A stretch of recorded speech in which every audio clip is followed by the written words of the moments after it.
우리가 지난번에 안동 고천리 아웃리치를 가면서 우리는 삼계탕 한 그릇 대접하러 가는 것이 아닙니다 그랬어요. 뭐 하러 간다고 그랬습니까? 예배하러 간다. 우리는 예배하러. 그렇게 새로운 예배가 고천리에서 드려졌습니다. 마을에 울려 퍼진 꽹과리, 장구, 징, 북소리가 바로 동네 분들을 예배로 초청하는 하나님의 부르심이었고, 청년들이 틈날 때마다 코인 노래방에 가가지고 동전을 넣어가면서 실력을 연마한 안동역, 둥지, 아파트는 하나님께 드리는 새로운 찬양이었습니다. 땀을 뻘뻘 흘리며 150마리의 닭을 삶으며 삼계탕을 준비한 그런 식탁 앞에 우리 불 앞에 권사님, 우리 집사님들은 마르다의 헌신이었고, 음식을 식탁에 서빙하는 즐거운 우리 청년들은 오병이어의 기적대처럼 떡바구니를 들고 사람들 사이를 왔다 갔다 하는 제자들의 발걸음이었습니다. 우리는 이렇게 여기서 매주일 드리는 예배와는 전혀 다른 새로운 예배를 안동 고천리에서 하나님께 드렸습니다. 준비하면서 교회에서 리허설 할 때가 있어요. 봉사팀 모임을 2달 가까이 하고, 그 전에 뭐 기획하는 단계부터 하면 3달, 4달 되는데 최종적으로 떠나기 바로 전에 리허설을 여기서 하는데, 제가 저쪽 방에 있다 깜짝 놀랐어요. 아니 갑자기 여기 예배실에서 트로트 반주가 빵빵하게 막 울려 퍼지는 거예요. 깜짝 놀라가지고 와봤죠. 청년들이 트로트 반주에 맞춰서 노래를 하는데, 다 저뿐만 아니에요. 다 왔어요. 다 와가지고 누구야 뭐야, 어른이나 청년들이나 다 와가지고 나도 모르게 박수를 치면서 환호성을 치우고 손뼉 치고 아주 난리 부르스 한바탕 그랬습니다. 그러면서 예배 드릴 때나 좀 그렇게 하시지 그런 생각이 들었어요. 어떻게 우리가 이런 새 예배를 드릴 수 있었습니까? 그들처럼 되었기 때문입니다. 그들처럼. 오늘 바울이 말하죠. 유대인들에게는 유대인같이 되고, 율법 있는 자들에게는 내가 율법 있는 자처럼 되고, 율법 모르는 자들에게는 율법 없는 자처럼 되고, 약한 자에게는 내가 약한 자처럼 되었다. 이렇게 말합니다. 이런 바울 보니까 어떤 생각이 드세요? 이랬다 저랬다 하는 줏대 없는 사람, 이렇게 생각됩니까? 유연하다고 얘기하죠. 우리는 유연하다. 왜 바울은 이렇게 유연했습니까? 오늘 첫 번째 말씀 같이 합시다. 목적을 분명히 하라. 바울은 자기가 왜 이 사람에게는 이 사람처럼 되었다가 저 사람에게는 저 사람처럼 되었냐, 그 이유를 오늘 말씀에서 반복해서 계속 얘기합니다. 자, 19절 한번 보십시다. 뭐라고 되어 있어요? 내가 모든 사람에게서 자유로우나 스스로 모든 사람에게 종이 된 것은. 대단하죠. 자유한 사람이 스스로 종이 됐어요. 그렇게 선택했습니다. 자, 왜요? 같이 해요. 더 많은 사람을 얻고자 함이라.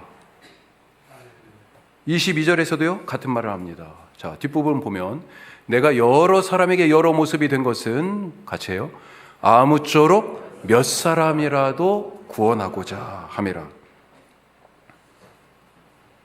그들을 얻고자 합니다. 그들을 구원하고자 합니다. 목적이 분명합니다. 유대인처럼 된 것, 율법 있는 자처럼 된 것, 율법 모르는 자처럼 된 것, 약한 자처럼 된 것, 강한 자처럼 된 것, 미련한 자처럼 된 것, 아픈 사람에게는 아픈 자처럼 된 것. 이유가 뭐라고요? 그들을 얻고자 함이라, 구원하고자 함이라 분명히 말합니다. 우리도 안동 고천리 마을 주민들을 얻고자, 구원하고자 그들처럼 되었습니다. 그래서 그분들이 아는 노래를 함께 준비해서 불렀어요. 우리가 먼저 부르니까 자연스럽게 이분들이 아주 무대에 딱 나오셔가지고 마이크를 딱 잡고, 노래방 번호를 부르셔. 마을 회관에 노래방 기기가 다 요즘 다 있잖아요. 여기 아파트 경로당에도 다 있습니다. 아예 18번이 딱 있으신 거지. 몇만 몇 번, 몇천, 몇백, 몇십 몇 번. 딱. 우리는 또 다른 걸 다운받아가지고 갔거든. 그 번호 아니에요. 그러는데도 또 번호 불러요. 한 곡만 부른 게 아니에요. 또 한 곡 더 신이 나셨습니다. 그분들에게 익숙한 꽹과리와 장구 소리를 냈습니다. 복날에 기운을 돋우는 그 다음 날이 복날이었어요. 삼계탕을 준비했습니다. 왜요? 아무쪼록 한 사람이라도 얻고자, 구원하고자 그렇게 했습니다. 목적이 분명하면 방법이 나옵니다. 어떻게 트로트가 찬양이 될 수 있어요? 가수 진성 씨가 부른 안동역에서가 어떻게 하나님이 기뻐하시는 노래가 될 수 있어요? 그들을 구원하고자 하는 목적이 분명하니까 트로트가 찬양으로 바뀌는 그런 방법이 나오는 거죠. 예수님은 목적이 분명하신 분이었습니다. 그래서 하나님이시지만 사람이 되셨어요. 엄청 유연하신 거죠. 왜요? 왜 하나님이 사람이 되셨습니까? 우리를 구원하시기 위해서, 한 사람이라도 더 구원하시기 위해서, 우리의 생명을 얻고자 사람이 되신 것입니다. 누군가를 얻고 싶으십니까? 누군가를 얻고 싶으세요?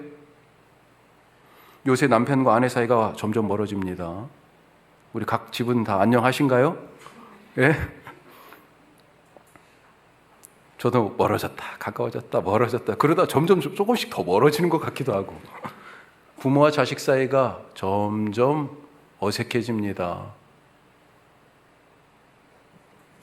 어때요? 성도와 목사 사이가 서먹해지고 그러는 거 아니에요?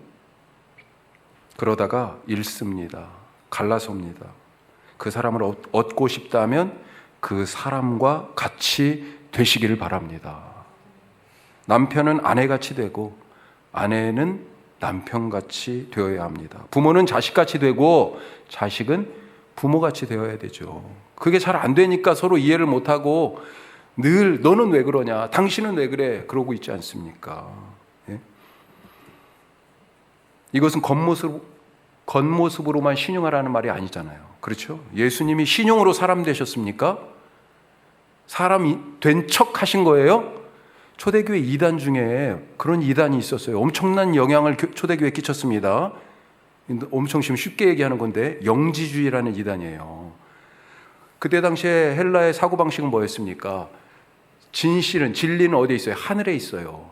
보이지 않는 것. 그게 그 이데아의 세계가 있는데 이 땅에 있는 물질의 세계는 그것에 대한 반영이고, 이거는 악한 거예요. 물질. 사람의 육체를 입고 신이 온다는 것, 이거는 받아들이기 어려운 일이었죠. 그래서 그리스도인들이 전하는 복음을 미련한 것, 헬라인들은 그렇게, 이방인들은 그렇게 얘기했던 것입니다. 신용으로 사람이 됐다? 그런 얘기를 교회 안에서도 했어요. 그 사람들이 영지주의예요. 영으로만 오신 것이지 육체를 입고 오신 건 아니야. 아니죠. 육체를 입고 오셔서 무덤에 죽어서 들어가셨어요. 진심으로 하셨다는 얘기입니다. 진심으로 그들과 그 사람과 같이 되시기를 바랍니다. 두 번째로요. 같이 합시다. 정체성을 잃지 말라. 광복 80주년이 엊그제 지났어요. 광복. 무슨 뜻이에요? 한자말. 빛광자, 회복할 복자. 다시 빛을 찾다. 기나긴 시간, 나라를 잃고 짙은 어둠 가운데서 빛을 잃고 답답했습니다. 선조들은 그 어둠을 견딜 수 없었어요. 치욕스러워했습니다. 그래서 자유와 해방의 빛을 찾아서 숱한 노력을 했죠. 자, 국내에서는 어떤 노력을 했습니까? 대표적인 게 비폭력 시위로 한 거였어요. 3.1 만세운동. 그것뿐만 아니라 다양한 활동에 민족 계몽운동, 우리가 그 민족성을 잃지 않고 이 나라, 이 땅이 우리 거다라고 하는 생각들을 계속해서 고양하기 위해 애썼던 분들이 참 많이 있잖아요. 국외에서는 어땠습니까? 여러 일들이 있었지만 대표적인 무장투쟁이 있었죠. 무장투쟁. 고향을 떠나서 만주와 중국 땅으로 가서 독립군이 되었습니다. 이회영이라는 분이 계세요. 대단한 부자였습니다. 6형제가 있었습니다. 그런데 6형제의 가족들, 그리고 이제 노예제도가 철폐됐기 때문에 노비제도가 없어졌죠. 그렇지만 엄청난 부자여서 사실은 집에 그런 종들이 많이 있었는데 이 사람들이 아직도 계속 그 집에 있어요. 해방된 노비들까지 다 해가지고 60여 명이 일가들이 전부 다 가진 재산을 다 처분해가지고 만주를 갔습니다. 육형제와 가족과 딸린 모든 식구들 다. 근데 그때 재산을 처분해서 보니까 40만 원이에요. 40만 원. 당장에 적지 않은 돈인데 이런 느낌이 약간 오죠. 그때 당시에 민족계, 이 조선민족계 은행이 3개가 있었는데, 천일은행, 한성은행, 한일은행, 이 세 은행의 납입자본금을 다 합하면 32만 5천 원이래요. 그러니까 40만 원이니까 엄청난 돈이죠. 3개 은행을 세우고도 남는 돈, 그 정도의 재산을 가진 일가였습니다. 그런데 그걸 다 팔았어요. 1969년에 한 언론에서 이 돈을 그때 당시 69년 시세로 환산해 보니까 600억 원이었대요. 지금은 2025년 얼마쯤 됐을까요? 몇 조는 됐을 겁니다. 그런 어마어마한 재산을 싹 팔아가지고 만주로 갔어요. 신흥무관학교를 세웠습니다. 독립군을 양성했어요. 신흥무관학교가 해방 이후에 뭐가 된 줄 아십니까? 경희대학교가 됐어요. 예. 자, 그런가 하면 이 어둠에 잘 적응한 사람들도 있습니다. 뭐라고 불러요? 이런 사람들. 친일파. 예를 들면 이혜승이라는 사람이 있습니다. 가문의 수치인데 대한제국의 황족이었어요. 그런데 일제가 딱 강점하니까 고개를 팍 숙이고 들어간 거죠. 조선 귀족의 자규를 받았습니다. 일제 침략에 적극적으로 협조하고 홍보하고 그 통치에 조아렸습니다. 조선 귀족 대표로 일본에 가가지고 일본 왕에게 절하고 일제가 망할 때까지 그 귀족의 지위와 특권을 누렸습니다. 자, 일제 빌붙어 가지고 그렇게 처신을 엄청 잘한 거죠. 그러다 보니까 일본 입장에서 아유 고마운 놈이야. 예, 상을 줍니다. 누구보다도 어떤 친일파보다도 일제로부터 땅을 엄청나게 많이 받았어요. 제일 많이 땅을 받은 사람이에요. 우리가 친일 재산 환수라고 하는 그런 얘기 들어보셨죠? 친일파들이 그런 식으로 받았던 재산들을 환수해야 된다. 법도 만들었습니다. 하지만 그 법이 미비해가지고 제대로 환수가 안 돼요. 이번 독립 광복절을 맞아가지고 어느 방송에서 제가 이혜승이라는 사람의 이야기를 보면서 열불이 확 나더라고요. 충청도 어딘데, 그러니까 전국에 엄청 많아요. 예를 들면 서울의 홍은동에 스위스 그랜드 호텔이라고 아십니까? 그 후손들이 지금 갖고 있어요. 이게 친일 재산으로 받은 거예요. 충청도 어느 지역에 그 땅이 엄청나게 큰데 이게 법적으로 이게 뭐가 법을 만들긴 했는데 그게 미비해가지고 결국은 땅을 환수를 못하고 딱 한 평 환수했다고 그러는 거예요. 와, 환장을 노르시죠. 이렇게 일제 때는 친일파, 해방 이후에는 반공투사로 변신하면서 어느 시대가 와도 살아남아요. 부와 권력을 누리는 그런 사람들이 있습니다. 영화 암살에 나오는 이정재 역, 이런 사람들인 거죠. 잘 산 것입니까? 이 사람들? 정체성을 잃어버리면 이렇게 되는 것입니다.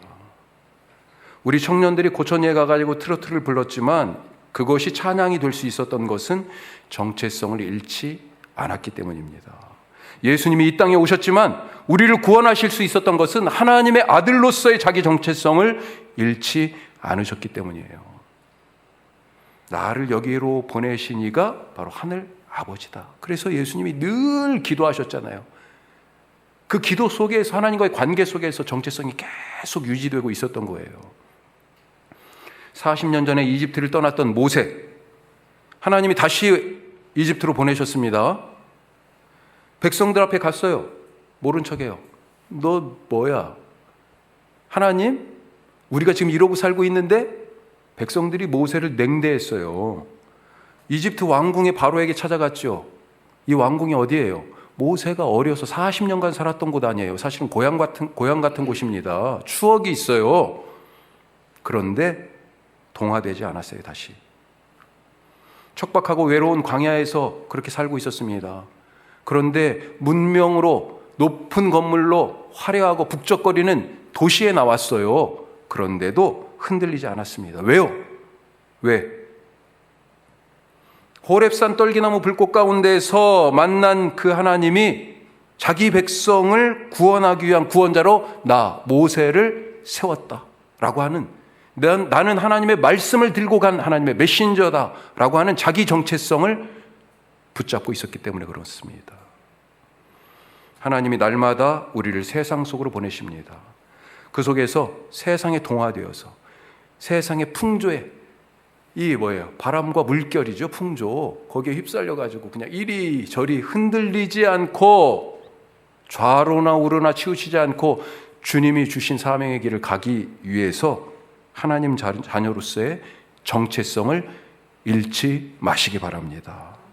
그러면 우리의 하는 일이 예배가 되고, 우리가 하는 말이 예수님의 말씀이 되고, 우리의 손이 예수님의 구원의 손이 될 것입니다. 자, 하나 더, 세 번째 같이 합시다. 자기를 비우라. 자, 어떻게 바울은 이렇게 유연할 수 있었을까요? 필라테스 학원 다녔습니까? 여기 6층에도 지금 필라테스에 들어왔어요. 예? 엄청 유연해요. 그래서 어떻게 이렇게 유연할 수 있을까요? 속이 비었기 때문이다.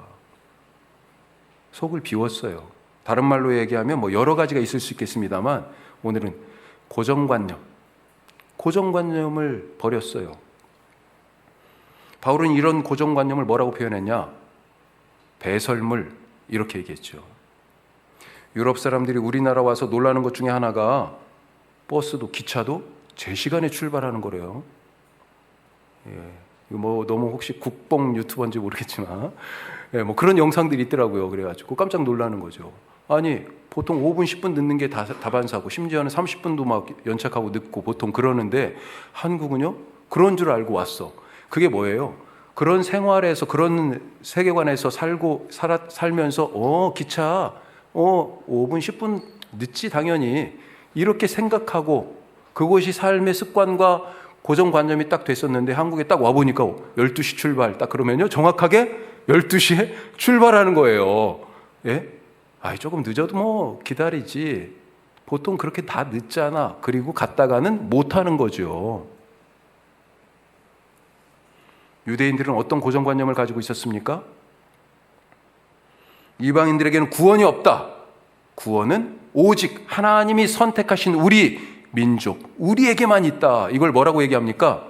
선민사상이라고 얘기하죠. 심지어는 선민인 우리 유대인들 중에서도 저 사람들은 구원이 없어. 그런 사람들이 있었죠. 누굽니까? 죄인들. 어떤 죄인들이에요? 세리, 창녀. 너희들은 구원 없어. 그런데 예수님이요 오셔서 그 고정관념을 박살내셨습니다.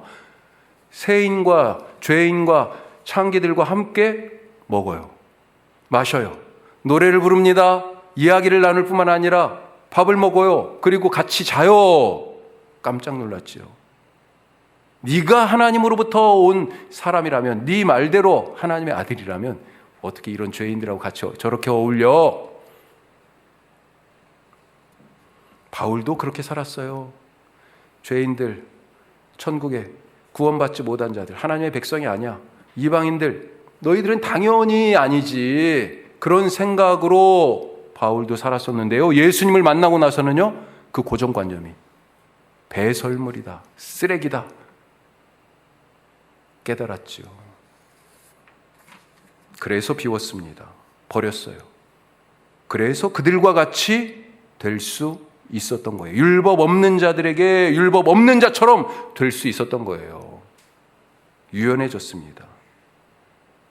다시 생각해 보세요. 예수님이 어떻게 우리와 같은 사람이 되셨습니까? 바울의 말인데 빌립보서 2장 말씀 한번 보세요.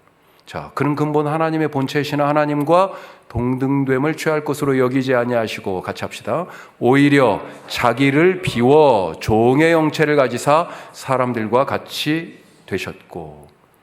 자기를 비워. 자, 따라서 한번 해봅시다. 케노시스. 이런 것들은 하나씩 알고 계셔야 돼. 코이노냐 뭐 그런 거 들어보셨잖아. 그렇죠? 케노시스가 뭐예요? 비움이에요. 자기를 비워. 자기를 비웠기 때문에 하나님이 사람처럼 되었다고 돼 있잖아요. 자기를 비우지 않으면 변할 수가 없습니다. 대나무가 어떻습니까? 그 어떤 것보다 껍질이 단단합니다. 하지만 아무리 강한 바람이 불어도 이 단단한 껍질의 대나무 부러지지 않습니다. 바람을 거스르지 않고 바람을 타고 휘어져요. 휘어져. 왜 이렇게 유연합니까? 그 강한 바람에 집도 무너지고 아름드리 나무도 통째로 뽑히고 그러는데 이 대나무 멀쩡합니다. 왜요? 속이 비었기 때문이에요. 비었기 때문에. 자기를 비우시기 바랍니다. 특별히 누군가를 얻기를 원한다면